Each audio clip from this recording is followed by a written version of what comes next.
If I want to go to the marketplace, it means I should be able to bring value into the marketplace. True? For exchange, money comes, money is a reward you get for solving someone's problem. So when you solve no problem, when you prefer no value to the marketplace, you shouldn't have any money. So do you know so many people out there that have no money, that are broke? How many of you know some? If you know some, say I. Thank you. It means they've not created any value. So they can't go to the marketplace to exchange anything. They go to the marketplace, there's nothing to exchange. True?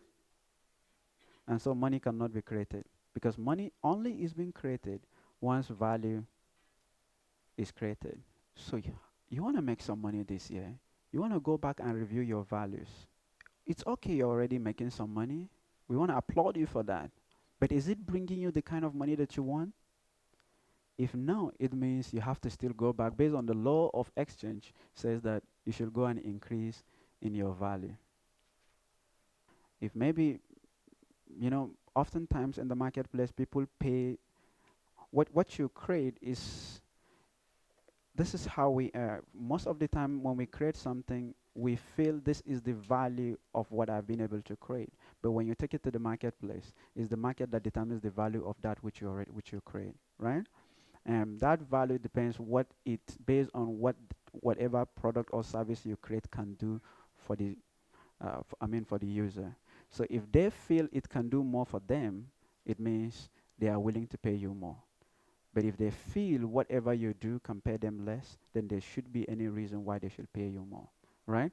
That is why part of the law of exchange says that the amount of money that comes to you will be in direct proportion to three things. The amount of money that is going to come to you in your business this year will be in direct proportion to three things. Number one, it says that the need for what you do, right? The need for what you do. And yesterday, I had a talk with a very interesting guy, and he was telling me about the idea that he have. He said, "You know what? I'm creating an automatic top up device." I said, "What's that?" He said that the device will automatically be, or is it a program will automatically be topping up your credit, your recharge card, and all those things. And I asked him, I said, "Is it very needful?" And he was quiet. He said, "Well, I don't really know." Say, really, it means that people will not pay for that very well. True? As against, the top up itself. Because people will buy the top up because it's valuable to them. Right? You buy a recharge card because it's important to you. But the process of recharging, whether it's automatic or manual, probably for now may not be important to you, especially if you have to pay some money in order to get it done. Right? So what is the need for what you do? Is there a need? If you take if you prefer a solution into the marketplace that people don't need, you don't make any money. So law of exchange will not reward you based on that. It says find something that people need this year. Find it, whatever that have touched people's life in a specific way. That should be one of the things that you will be able to do this year, right? What is the need? How well can you fit into that need? How well can you prefer? That's the second now. How well, all right, can you prefer a solution to that need? Your ability to do it. How well can you do it? If there's a need in the marketplace and you can't prefer any good solution to that same problem, there's no money for you, bro. There's no money for you, my sis. True? Yeah, you shouldn't make any money. And lastly, the difficulty ratio in replacing you. What will be the difficulty in replacing you in the marketplace? Are you offering something that you can easily be replaced? You're an option, you're just one of the many options, you're God. Right? So the three things, the need for what you do, all right? The difficulty, yes, at least find one or two ways you want to see a great improvement in your life and stay on those things. I have read Think and Grow Rich over 40 times. I've listened to the audio more than 200 times. I've lost count of how many times I've read it. All right? I could have read many other books. But when you find something that communicates to you, stay on it. You don't have to do many. in order to do well. Just find that one thing.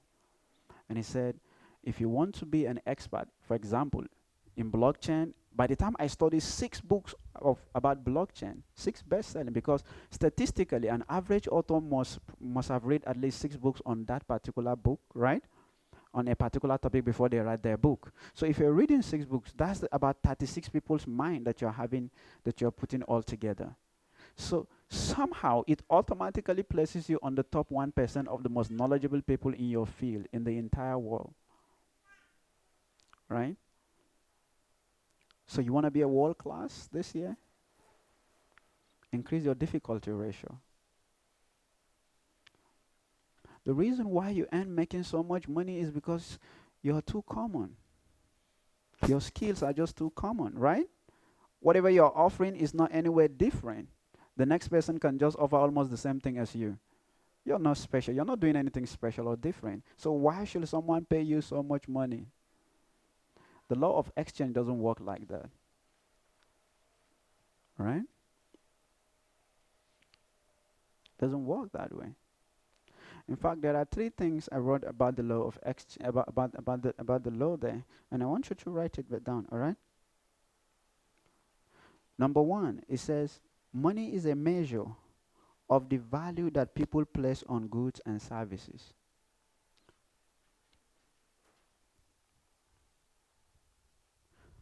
All right. Money is a measure of the value that people place on goods and services.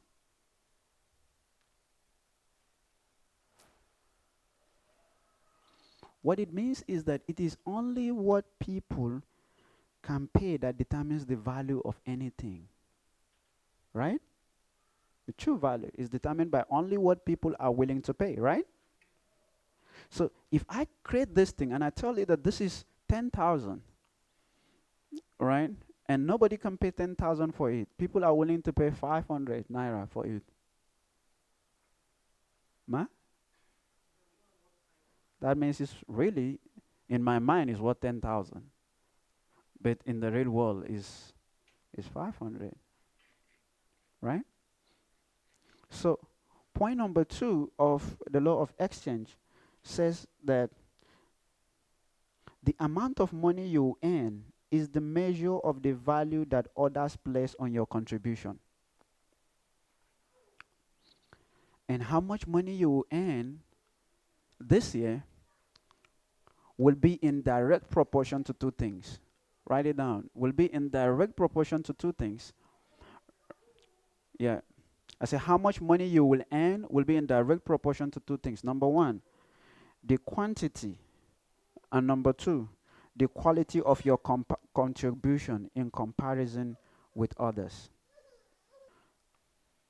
So the next point that talks about the law of exchange, it says that money is an effect, not a cause.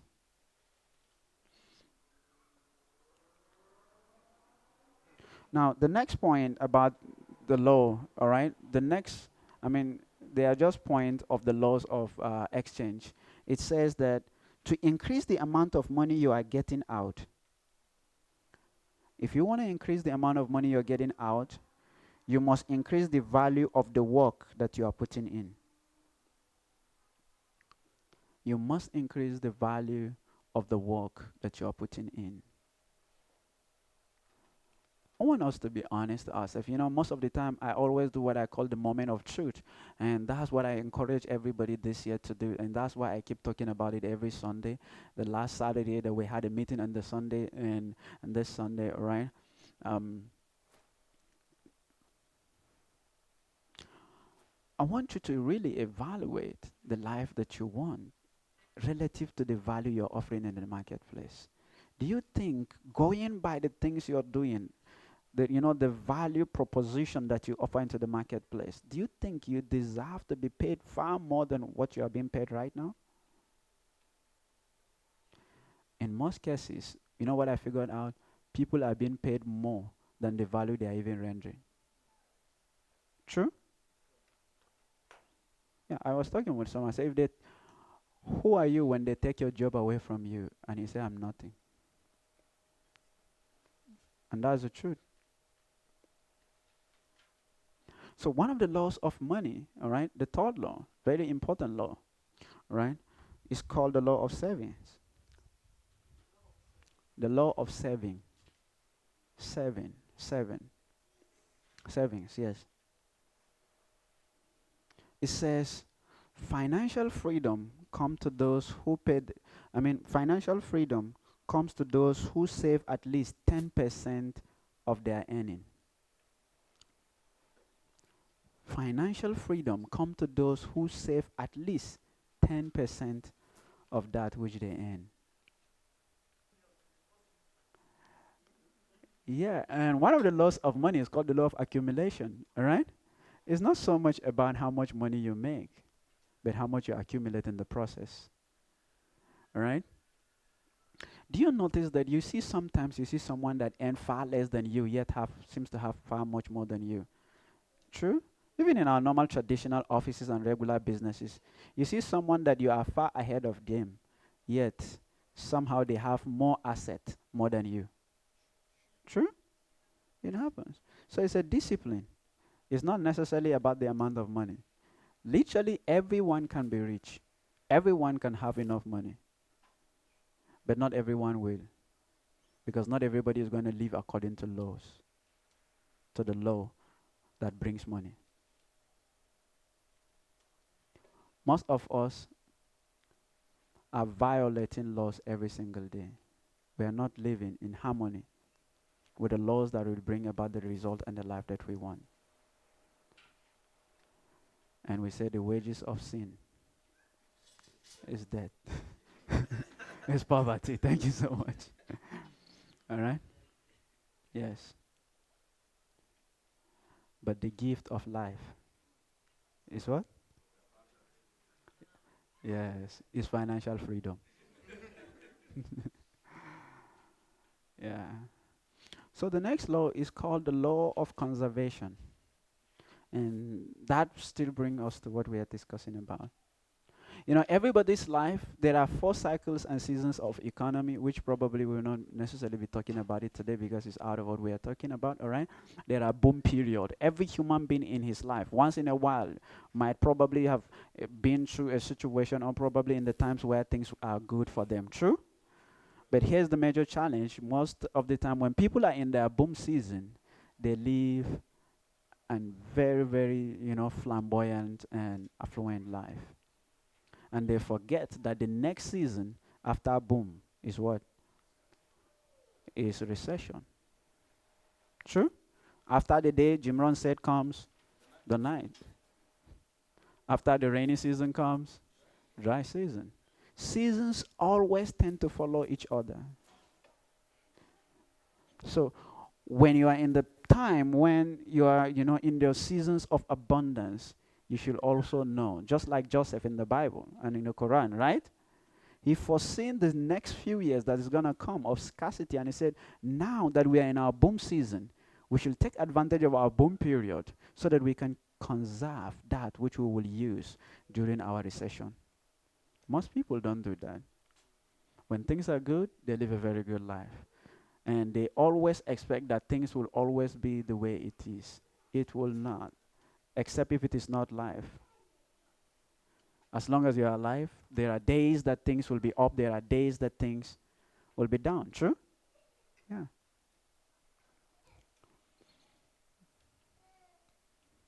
So the law of conservation says it's not how much you make, but how much you keep that determines your financial freedom. It's not how much you make, but how much you keep that will determine your financial freedom. So what it means is that when you are in your boom period, you should take advantage of that period and save much in your boom season.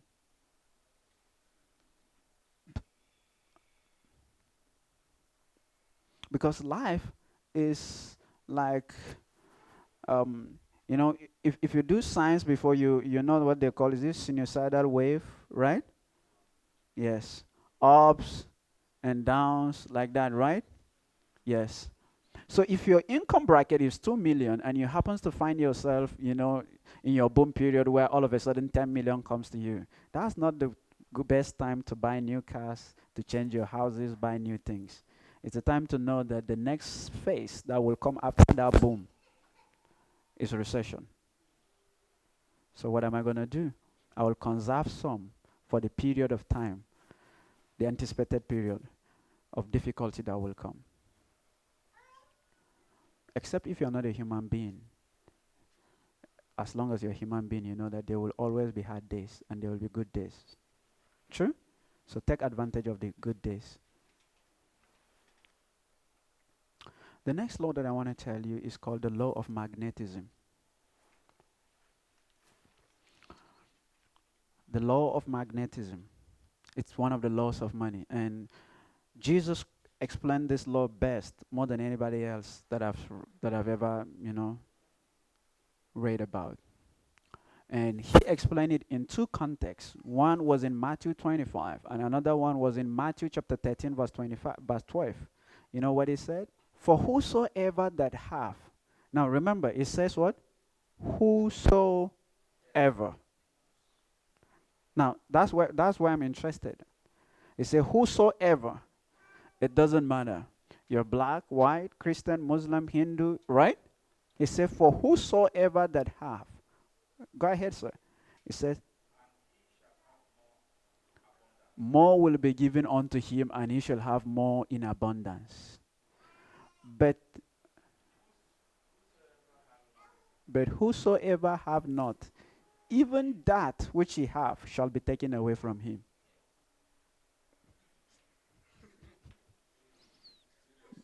Sir? Very serious, right? And someone said, but this is unfair. True? How many of you think it's unfair? That's how the law. I like that, Mama. Yeah. It's the same law that explains why the rich will keep getting richer and the poor will keep shrinking. Because the law says, whosoever have, whosoever, more shall be given unto him, and he shall have more in abundance. But whosoever that doesn't have, even that which he have, it says shall be taken away from him. It's called the law of magnetism. What the law says, it says the more money you save and accumulate, you want to write it, all right? The more money you save and accumulate, the more money you attract into your life. You see, prosperity consciousness attract money, just like filing ions to magnet.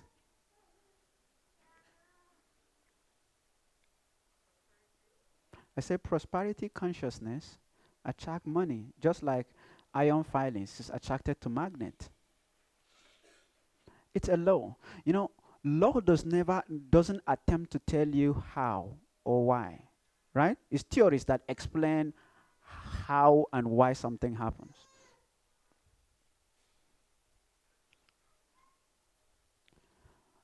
It's just like the law that says, the law of giving. It says, whosoever give, more shall be what? Shall be given unto him. And I noticed that. Do you notice that anytime the net worth of any of the top richest people in the world is going down, they tend to give out more money? True? Yeah. And I noticed it. There was a time in my life that I was giving money and I thought I was just being too, it's too wasteful. But when I stopped, the money stopped coming. Yeah, it's not like it was not coming, but it's not in, and it's something I can't understand, but because it's a law, I don't question it. Yeah. Yeah, it doesn't mean that you should not be frugal. You should also be frugal in your spending, but it also means that every now and then I normally plan for my spending, right? And I budget for my help. Sometimes I say, well, this month I'm going to help. The help value I'm going to give out is 50,000, 100,000, 30,000, 10,000, 500,000, 1 million, depends, right? But what it means is that if that money is exhausted, No money for you again. The next law of money is called the Parkinson's law. Parkinson's. Parkinson's. Parkinson's. Parkinson's law. And Parkinson's says that expenses rises to meet income. Your expenses will always rise to meet your income. Right? What it means is that if your expense, if your income is 100,000, you see that your expenses is like 120. Right? So you never seems to have enough at any point at any time t. You see that somehow you're making money, it's true, but also somehow your problems are always little above your income. All right? So the law states that this is what it says. I want you to write it down. It says financial independence comes from violating Parkinson's law. Financial independence and freedom comes from violating Parkinson's law. It means find a way to keep your expenses at least little lower than your income and save the difference. So it means that if my income is 100,000, you know, there's a popular saying, they said that you should live within your means. That's not true. Nobody gets wealthy. Nobody become wealthy living within their means. Because if my means is 100,000, it means I will spend 100,000. I'll end up with nothing. So yeah, live below your means. That's what Parkinson's, what we are saying here, all right? If your means is 100,000, find a way to live on less than 100,000. Live on 50,000. There are people out there that are living on 40,000. True? Yes. Force yourself to live less, on less than what you earn and invest the difference. You see, that's the key, you see, to your financial freedom. So second point, this is what it says. And I want you to write it down. It said, if you allow your expenses to increase at a slower rate than your income, and you save or invest the difference, then you will become financial independence in your lifetime. If you allow your expenses to increase at a slower rate than your income, it means your expenses should always be far less somehow, always, right? Lower than your income. And you save or invest the difference, you will become financially independent in your working lifetime. You know, the way our brain works is that anytime you have money, your brain will always create reason for you to spend that money. So the next law is called the law of three. T-H-R-E-E, three. And this is what the law says. There are three legs to the stool of financial freedom. There are three legs to the stool of financial freedom. Three things. It's a law. It says number one, savings, insurance, and investment. And I'll explain them. These are the stools upon which your financial freedom stands. And you know the funny thing is that an average person don't have the three. An average person out there, right? Yeah. Is that they don't have any savings? Not even anything to protect with the insurance, right? And they don't have any investment. They say, I don't have any money. How can I even invest in the first place? Do you know something? Everyone that have today, in most cases, once upon a time, don't have. True? Yeah. Once upon a time in their life, they're broke, probably. But they find a way. And there's always a way for anybody that is seeking and that is looking. And that's the beauty. Right? So here's the point that I want you to write down with that.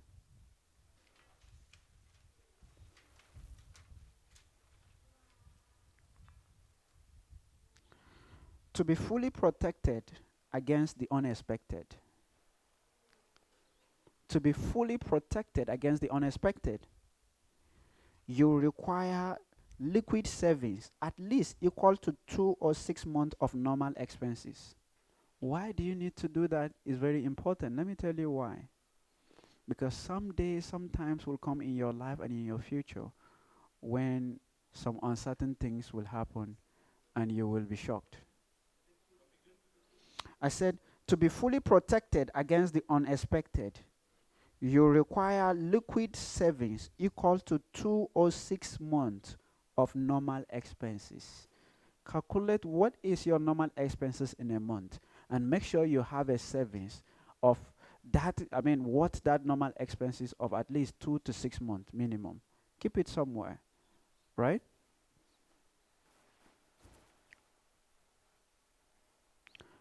I once asked some of my friends to do a test in a class, and we did, and we were shocked by the result. I asked them, I said, after the class, I want you to call some people. All right? Go home, write down the name of 10 people. All right?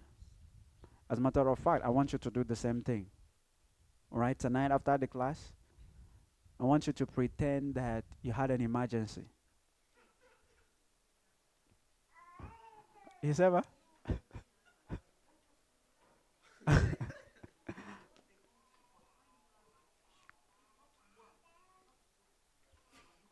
Yeah.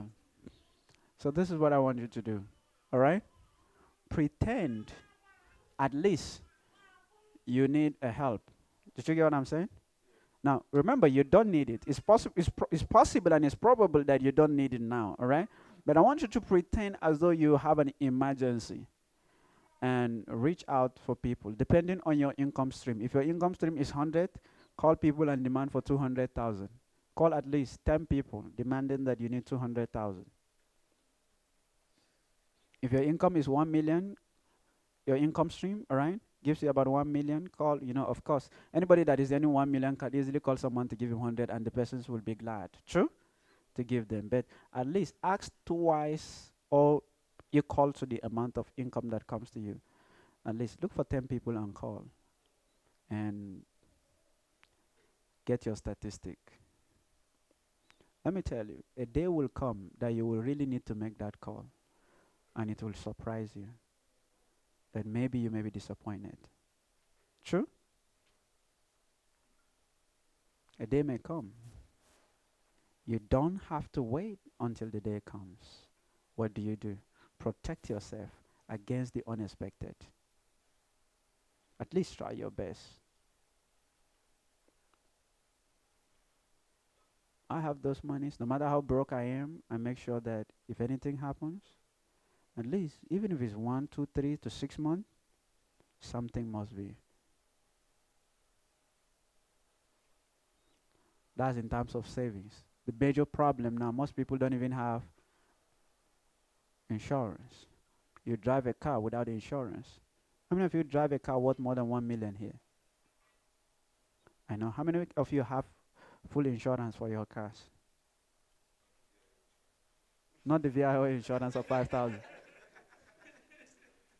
Yeah. That one is not insurance. Yes, it's just papers. Yeah. We don't value those things in this part of the world. For example, it's risky to own a hotel like this without insuring it. So, point number 2 is that you must insure adequately to provide against emergencies that you cannot pay for out of your bank account. That you cannot pay for out of your bank account. The good thing is when you have those things, it protects you. You don't become a nuisance to people around you, calling for help every now and then. True? Yeah. So any day that you ever call for help at all, people will be glad to want to help you. And one of the laws, Murphy's Law. I want you to write it down. One of Murphy's Law stated that when you help someone in problem, in need, he said when you help someone in need, when he is in another one, he will remember you first. How many of you understand what I'm talking about?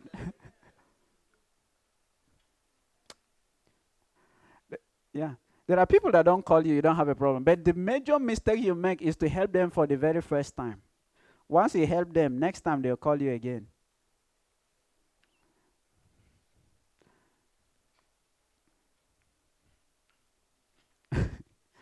Are they saying that we should not help people again?